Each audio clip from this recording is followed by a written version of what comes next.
안녕하세요. 첫 발표자 수경입니다. 오늘 저의 발표 주제는 전국 비구니 회원장의 필요성과 실행 계획입니다. 그래서 주요 내용을 간추려서 PPT로 발표하고 필요한 내용은 자료집을 읽도록 하겠습니다. 부족한 것은 질의응답 시간에 보충하도록 하겠습니다. 제 발표문 전문은 기사하신 뒤에 꼭 한번 읽어봐 주시기 부탁드립니다. 오늘 바쁘신 중에도 공청회에 참석해 주신 스님들 그리고 불자님들께 감사한 마음을 가지면서 그럼 시작하겠습니다. 들어가는 말입니다. 한눈에 내용 파악을 하실 수 있도록 문단을 좀 나누어 보았습니다. 이번 설문조사에 총 833명의 스님들이 참여하셨는데요. 그중에 노년층으로 분류되는 60대 이상의 스님이 471명, 56.5%로 과반수를 넘었습니다. 이것만 보아도 현재 승가는 고령화 사회에 접어들었다고 하겠습니다. 다음은 전국 비구니 회원장을 제안하게 된 배경인데요. 고령화가 심각한 현실 속에서 비구니 스님들이 스스로 노후를 책임지고 준비해야 하는 승가의 현실과 특히 상자가 없거나 상자가 있어도 상주가 되어줄 것이라는 확신이 없는 홀로 사시는 노스님을 위해 이 제도를 제안하게 되었습니다. 회원장에 대한 구상은 5년 전 2020년도에 비구니 스님의 입적에서 다비까지라는 책을 준비하는 과정에서 노후에 홀로 된 비구니 스님이 외롭게 임종을 맞이하거나 또는 인생을 회항하는 마지막에 속가에 의지해야 하는 안타까운 현실에 주목하게 되었습니다. 그래서 올 1월 비구니회 자문위원이신 이석심 씨 오늘 발표도 해주시는데요. 이석심 씨를 만나서 이 일을 도와줄 것을 요청했고 이후 TF를 꾸려서 본격적으로 회원장 준비를 시작했습니다. 우리는 스님들의 생각을 파악하고 이 사업의 이론적 근거를 마련하기 위해 제일 먼저 설문조사를 하기로 했습니다. 2,000장을 배포했는데 그중에 833분의 스님들이 응답해 주셨고요. 설문지 분석 결과 대다수의 스님들이 회원장에 대한 기대와 필요성에 공감해 주셨습니다. 오늘 공청회 개최의 의의는 그간 9개월 동안 수차례 회의를 하면서 준비해온 내용을 스님들과 공유하고 또 스님들의 다양한 의견을 현장에서 경청하고 수렴해서 회원장 실행에 앞서 준비에 만전을 기하고자 합니다. 이제 본론에 들어가겠습니다. 본론은 크게 회원장의 필요성과 방향 그리고 회원장의 실행 계획으로 나누어 살펴보겠습니다. 먼저 회원장의 필요성과 방향입니다. 회원장과 관련된 설문 조항은 총 10문항인데요. 분석 내용의 전부를 살펴보는 것은 시간 관계상 생략하고 이 가운데 회원장의 필요성에 관한 설문조사는 13문항 지금 3번인데요. 입적고 상주가 되어줄 스님이 있는가라는 질문과 13-1 문항의 회원장 봉행에서 전국 비구니회가 상주가 되어 회원장으로 봉행하는 것에 대해 어떻게 생각하시나요? 라는 두 질문이었습니다. 두 질문의 분석 결과만을 한번 읽어보겠습니다. 둘째 항목입니다. 상주 유무입니다. 입적고 상주가 되어줄 스님이 없다고 응답한 스님이 335명, 여기에 응답이 없는 분도 120명이나 됩니다. 응답이 없다는 것은 상자가 있어도 상주가 되어줄 것이라는 확신이 없는 경우가 아닐까 저는 생각해 보았습니다. 이런 경우에는 속가에 의지할 확률도 생각해 보지 않을 수 없었습니다. 그러므로 회원장의 시행은 빨리 이루어져야 한다는 생각을 했습니다. 셋째, 회원장 실행입니다. 매우 찬성한다 260명, 그리고 찬성한다가 281명이었고요. 보통이다라고 답하신 138명까지 포함하면 대체로 찬성 입장이 679명, 81.5%가 찬성하고 있음을 알 수 있습니다.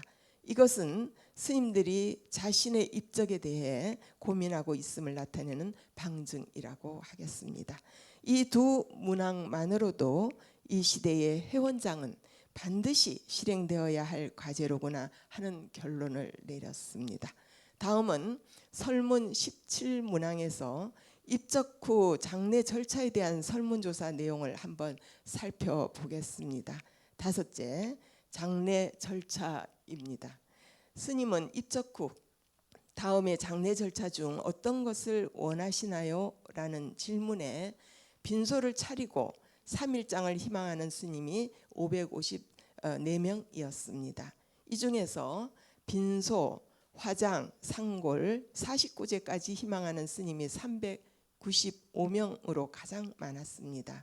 그리고 무빈소, 화장, 상골이 133명, 무빈소, 화장, 상골, 그러나 49제까지를 희망하시는 분이 8분이 계셨고요. 화장, 상골, 납골, 안치 49제까지 희망하시는 분이 24명, 납골, 안치는 희망하되 49제를 희망하지 않는 스님도 2분이 계셨습니다. 그 외 기타로는 시신기증, 화장, 상골이 2명, 수목장, 빈소는 차리되 1일장을 희망하신 분도 계셨습니다. 저는 이 내용을 보면서 설사 무빈소를 희망하였다 하더라도 3일장을 통해서 한 스님의 일생을 해고해보고 장례 후에는 49제까지 여법하게 지낼 수 있는 승가의 전통을 세울 필요가 있겠다는 생각을 했습니다. 다음은 18문항의 장례 비용에 대한 질문입니다. 장례 비용으로 어느 정도가 적정하시다고 생각하시나요? 라는 질문에 대한 답입니다. 한번 보겠습니다. 여섯째, 장례 비용. 1천만 원에서 2천만 원 미만이 288명, 1천만 원 미만이 246명, 2천만 원에서 3천만 원 미만이 225명이었습니다. 기타로는 1억 원이 2명, 5천만 원 12명, 500만 원이 3명이었고요. 그 외에도 7천만 원, 3천만 원 이상, 100만 원 미만 등 다양한 의견이 있었습니다. 저는 장례 비용으로 500만 원 또는 100만 원의 의견을 주신 스님들은 아마도 무빈소를 희망하지 않았을까 하는 생각을 하면서 회원장이 필요한 이유를 다시 한번 생각해보는 계기가 되었습니다. 회원장의 진정한 의미는 장례 준비가 안 된 스님들까지도 회원장으로 봉행해 드릴 때 이 사업의 목표가 달성되는 것은 아닐까 하는 것입니다. 그래서 여기에 대한 대책도 세워야겠다는 생각을 했습니다. 이상의 설문조사를 통하여 회원장은 반드시 실행되어야 한다는 것과 이번 설문조사가 회원장 필요성의 근거가 되었다고 생각합니다. 다음은 회원장에 대한 정의, 범주, 대상, 취지 및 목적 등을 정리하면서 앞으로 회원장이 나아갈 방향에 대해 살펴보겠습니다. 먼저 회원장의 정의와 범주에 대해 말씀드리겠습니다. 회원장이란 전국 비구니회가 주관하여 장례를 시행하는 것을 말합니다만 더 나아가서 장례 이후 49제, 기제사 그리고 홀로 계시는 노스님의 안부를 묻는 전화 상담 케어까지 회원장의 범주에 들어가겠습니다. 다음은 회원장의 대상입니다. 전국 비구니에 소속되어 있으며 회원장 신청을 한 스님입니다. 여기에는 선화원에 소속된 스님들도 포함됩니다. 회원장 신청 없이 입적한 스님이지만 지회 및 집행부의 추천을 거쳐 기금관리위원회 또는 전국 비구니 회원장 봉행위원회에서 의결을 한 스님도 회원장 대상이 되겠습니다. 여기서 봉행위원회를 가칭이라고 한 것은 아직 구성하지 않았기 때문입니다. 이제 오늘 공청회가 끝나면 이런 작업들을 할 예정입니다. 다음은 회원장이 앞으로 나아갈 방향으로서 취지 및 목적입니다. 첫째, 비구니 스님의 위의 유지입니다. 임종을 앞둔 스님이 속가를 의지하고 자신의 장례를 부탁하는 경우를 방지하고 승가 공동체 안에서 인생을 끝까지 해양할 수 있도록 하는 것입니다. 둘째, 비구니 승가의 공동체 의식 강화입니다. 공동체 안에서 회원 상호 간의 유대감을 높여 승가 공동체 의식을 강화하게 할 뿐 아니라 노후에 대한 안정된 심리로 스님들이 반드시 수행과 전법에 매진할 수 있다는 기대감입니다. 셋째, 전국 비구니의 조직 및 역량 강화입니다. 전국 비구니의 회원으로서의 소속감과 자긍심을 고취할 수 있을 것이며 비구니의 조직이 더욱 강화되어 스님들의 역량도 그만큼 더 커질 것이라고 봅니다. 넷째, 여법한 장례 문화 정착입니다. 회원장은 단순히 장례를 치르는 사업이 아니라 합당하고 품격 있는 장례로서 불교 고유의 문화로 정착할 수 있도록 노력하게 될 것입니다. 다음 회원장의 시행 규칙은 회원장 실시의 목표가 잘 성취되게 하기 위해서 몇 가지 규칙을 세운 것입니다. 발표문에는 대략 주요 내용만 발제해서 소개했는데요. 발표는 여기서 생략하겠습니다. 아침에 저희가 시행규칙 통과한 것이 되겠습니다. 다음은 회원장의 실행 계획입니다. 회원장 실행 계획은 사전 준비, 입적 후 장례 절차, 운영 체계와 향후 과제로 나누어 설명드리겠습니다. 먼저 회원장을 실행하기 위해서 사전에 개인이 준비해야 할 것과 비구니회에서 준비해 두어야 할 것이 있습니다. 개인은 입적 준비를 하시는데 회원장을 신청하시게 되면 저희가 장례 계획서를 나누어 드릴 것입니다. 그것을 작성하시면서 하나씩 준비하시면 되겠습니다. 둘째, 장례 준비는 비구니회에서 준비하는 것입니다. 여러 준비가 있겠습니다만은 회원장을 신청하신 분에게는 저희가 빈소를 차릴 때 입적하신 스님에 관한 행장 소개, 사진 등을 한쪽 벽에 게시해서 스님의 생전 모습을 함께 공유하려고 합니다. 또 발인 때는 간단한 추모사를 읽는 것도 준비하려고 합니다.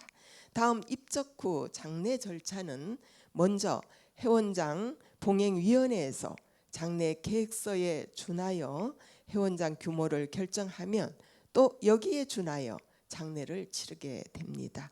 회원장 규모를 결정하는 데는 빈소 차리는 장소, 장례 기간, 장례 절차, 장례 비용 등에 의해서 결정이 됩니다. 장례 비용에 대한 다양한 의견들이 있었습니다만 기본 기탁금을 얼마로 정할 것인가, 일시불로 할 것인가, 몇 살부터 신청을 받을 것인가에 대해 오늘 좀 논의가 되면 좋겠습니다. 제가 불국토 상조회에 의뢰하고 또 여러 장례식장의 경우를 참조해 본 결과 대략 기본적으로 장례 비용이 1,200에서 1,500만 원 정도이고 또 한 2천만 원도 생각해 볼 수가 있겠습니다. 물가 상승이나 또 도시가 대도시냐 중소도시냐 장례식장 시설에 따라서 이게 또 천차 또 차별이 있더라고요. 또 무빈소의 경우는 안치실, 입관실 사용료, 수시, 청소비 포함해서 장례식장비로는 100만 원 정도, 그 외 상조 비용, 화장 비용 등을 포함하면 조금 더 추가될 것으로 보입니다. 그 외 사식구제나 기재사는 별도로 신청해야 합니다.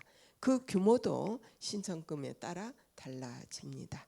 앞에서도 잠시 말씀드렸지만 회원장은 장례 비용을 받아 단순히 장례를 치르는 것이 목적이 아니라 승가에서 스님들의 장례를 책임지는 의무가 있다는 생각에서 기획된 것입니다. 그러므로 기탁금이 부족한 경우와 갑자기 입적하였지만 회원장으로 모셔야 할 스님들을 위해 어떻게 해야 할 것인가에 대해 고민하지 않을 수 없습니다. 그래서 기탁금 외 후원금 제도를 만들었습니다. 그 외 비구니회에서는 장례봉행위원회를 구성해서 장례를 치르는데 차질이 없게 해야 할 것이고 장례 이후에도 장례에 참석해 주신 분들께 감사 인사를 보내는 것 등 여러 가지를 미리 준비할 것입니다. 세 번째, 운영 체계와 향후 과제입니다. 운영 체계는 회원장을 운영하는 기금을 어떻게 마련할 것인가입니다. 회원장은 기탁금과 후원금으로 운영할 계획입니다. 물론 기탁금이 회원장의 기본 자금이 되겠습니다.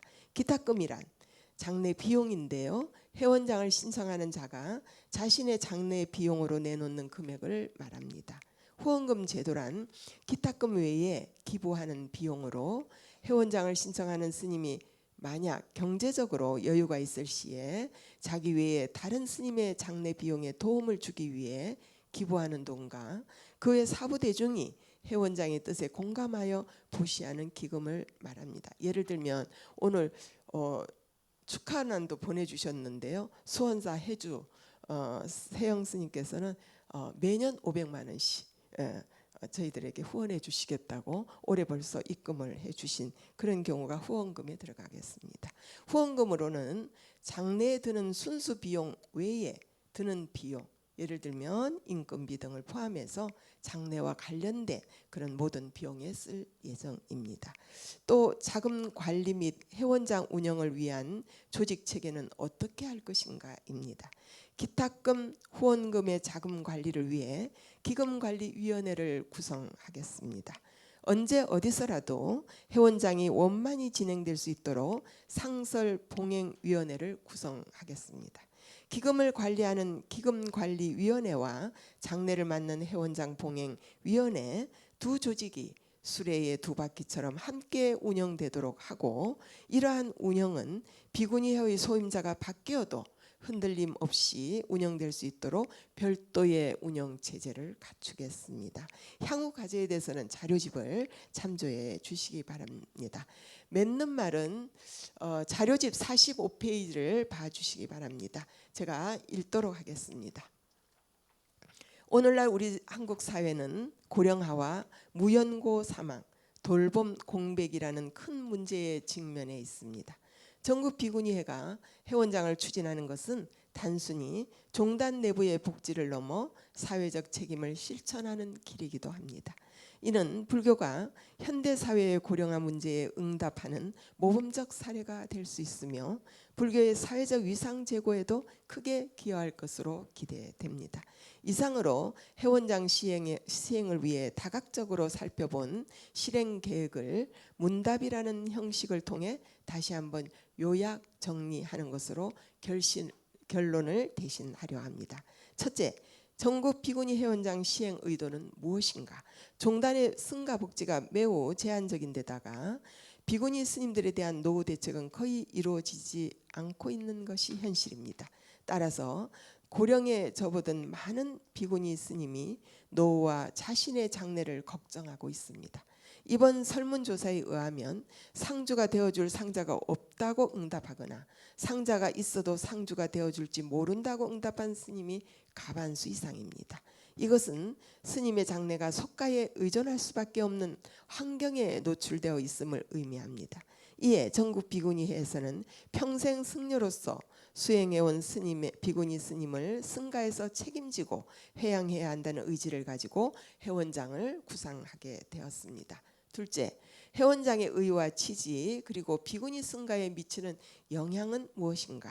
회원장의 성립은 외적으로는 승가의 위상과 직결되고 내적으로는 승가 공동체를 강화시켜준다는 점에서 의의가 크다고 생각합니다. 앞에서도 밝혔듯이 회원장을 실시하고자 하는 취지는 노후에 속가에 의존하거나 외롭게 홀로 사시는 스님들의 위의가 무너지지 않도록 하는 것이고, 승가에서 스님들을 챙김으로써 승가에 대한 자긍심과 유대감을 통해 무너져 가고 있는 공동체 의식이 강화될 것이며, 이러한 신뢰를 바탕으로 비구니의 조직도 튼실해지고 불교의 여법한 장례 문화도 회복시킬 수 있는 기회가 마련된다는 점에서 승가에 미치는 영향이 클 것으로 기대합니다. 셋째, 회원장이란 어떤 사업이며 특히 회원장의 범주는 어디까지인가? 회원장은 상주가 되어줄 상자가 없어서 자신의 장래를 걱정하는 스님들에게 전국 비구니회가 상주가 되어 장례를 치르고 나아가 49제 기제사까지 비구니회에서 주관하는 것입니다. 전화 상담 케어란 홀로 계시는 노스님의 일상의 안정을 체크하고 살펴드리는 것인데요. 처음에는 문안 전화로부터 시작하여 점점 불편함을 해소해드리는 방향으로 확장해 나갈 계획입니다. 넷째, 회원장 신청 대상은 누구인가? 회원장 신청 대상은 우선 전국 비구니회 회원에 소속되어 있는 스님이지만 자격에 있어서는 대한불교 조계종 소속의 비구니 스님, 선학원 스님들도 포함됩니다. 모두 신청 자격이 있습니다. 이 중에서도 특히 장례 비용이 준비되어 있지 않은 노스님일지라도 상주가 되어줄 상자가 없어서 걱정하고 있다면 반드시 회원장 신청을 하실 것을 권유합니다. 다섯째, 회원장 신청 금액은 얼마이며 언제부터 신청할 수 있는가? 장례 비용은 장례 규모에 따라 일정하지 않습니다. 장례 규모 역시 당사자의 기탁금에 준하여 준비하게 될 것입니다. 그러나 미리 회원장 신청을 하고자 할 경우를 대비해서 기본 기탁금을 어느 정도 정해둘 필요는 있다고 생각됩니다. 앞에서도 밝힌 바 있듯이 대략 기본 장례 비용은 1,500 내외가 될 것으로 보이지만 오늘 공청회에서 기본 기탁금, 회원장 신청 연령, 신청 방법, 물가 상승에 대비하여 신청 나이에 따른 기탁금의 차등 등 다양한 의견을 듣고 난 뒤 결정하여 공표할 예정입니다. 신청 접수는 공청회 이후부터 가능합니다. 회원장 신청을 하면 사전 준비로서 장례 계획서 작성을 먼저 하게 됩니다. 전화상담 케어는 현재 희망하는 스님이 몇 분 계시는 것으로 알고 있습니다. 많은 인원이 아니어서 신청한 스님들에 한해서 가능한 빠른 시일 내로 실행할 계획입니다. 하지만 상담자 모집과 상담 교육 등을 갖추는 것이 우선 선행되어야 할 것이므로 공청회 이후 이러한 준비들을 차근차근 해 나갈 생각입니다. 여섯째, 비구니 스님이 직접 염습을 하는 것에 대한 계획이 있는가? 비구니 스님이 염습을 하는 것에 대해 과반수 이상이 찬성하고 있습니다. 또 연습을 직접 해보고 싶다는 의사를 표방한 젊은 스님들도 있습니다. 하지만 현재 염습사가 되려면 정식 교육을 받아야 하며 또 염습을 배웠다 해도 장례라는 것이 자주 일어나는 일이 아니므로 실습장에 바로 투입되기는 어려운 문제가 있습니다. 앞으로 비구니 염습사를 양성하는 일에 대해 꾸준히 방법을 모색하고 상조회에서 염습할 때 참관하는 방법도 협약상조회인 불국토와 논의해 볼 예정입니다. 일곱째, 수목장 또는 다비도 가능한가? 현재 수목장을 희망하는 스님은 그리 많지 않지만 만약 조건이 된다면 점차 늘어날 전망이 예견됩니다. 현대에는 부도 대신 수목장을 만드는 것도 의미가 있다는 생각이므로 여기에 뜻을 가지신 주지 스님이 계신다면 사찰에 수목장을 만드신다고 할 때 전국 비구니에서 도움을 드릴 수 있습니다. 답이 역시 소수이긴 해도 희망하는 스님들이 있습니다. 발표자는 앞으로 회원장을 신청하는 모든 스님들에게 3일장, 전통답의, 49제를 지내드리고 이런 절차가 스님들의 장례 문화로 정착되었으면 하는 바람을 가져봅니다. 전통답의의 경우 현재 춘천 봉덕사 주지 스님이 자신의 사찰 땅에서 답의를 해도 좋다고 5년 전에 비구니회와 협약을 맺은 일이 있습니다. 그러므로 춘천 근처에 계시는 스님이 전통 다비를 희망한다면 이는 가능한 일이라고 봅니다. 그의 전통 다비를 희망하는 스님을 위해 공청회 이후 다비장에 있는 본사와 논의를 해볼 계획이 있습니다. 마지막으로 8번째, 회원장과 관련하여 지혜가 해야 할 일은 무엇인가? 지혜는 무엇보다도 중앙 비구니회와 네트워크가 잘 이루어져서 늘 소통하는 관계에 있는 것이 중요하며 지혜의 도움 없이 이 사업은 불가능하다고 해도 과언이 아닐 것입니다. 우선 19개 지혜는 홀로 계시는 노스님에 대한 파악을 하는 데 도움을 주었으면 하는 바람입니다. 또 초상이 나면 봉행위원장은 입적하신 스님이 소속되어 있는 지혜와 협업하여 소임을 구성해야 하는데 이때 지혜가 어느 정도 역할을 해준다면 그보다 더 바랄 것이 없겠습니다. 전국 비구니 회원장 사업은 공청회를 시작으로 앞으로 이 사업이 원만히 진행될 수 있도록 조금씩 점검하고 보완해 나가도록 노력할 것입니다. 이상으로 전국 비구니 회원장의 성공을 발언하면서 발표문을 마칩니다. 감사합니다.